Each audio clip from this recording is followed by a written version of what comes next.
Tears. She never got to meet my kids. Anger. The RCMP didn't do a good enough job. And healing. Digging deeper, the answer's there.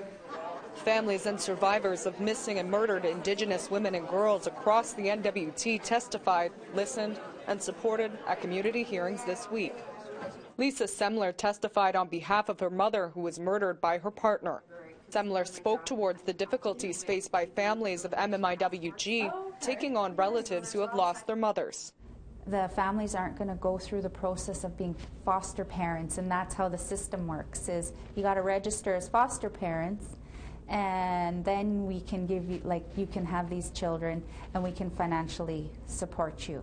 Jada Andre, who testified in honor of her sister who was murdered by her husband, was one of many who spoke about the need to acknowledge and intervene with acts of family violence. He will change, and that would be the last time she would be assaulted. And family and survivors' northern-specific recommendations were loud and clear.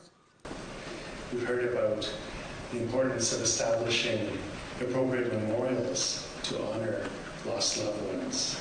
The challenges with the turnovers in the system, not training local people. So, you know, the doctor you see one day is not the one you see in 2 weeks or next month. Those are challenges.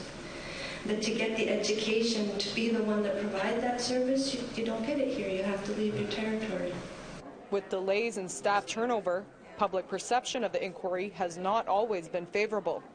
Commissioner Michelle Odette addressed part of this by calling upon media to stop focusing on commissioners. A message to the media. Come on, we need you. Forget about what's going on at the inquiry. We'll talk about the extension, don't worry.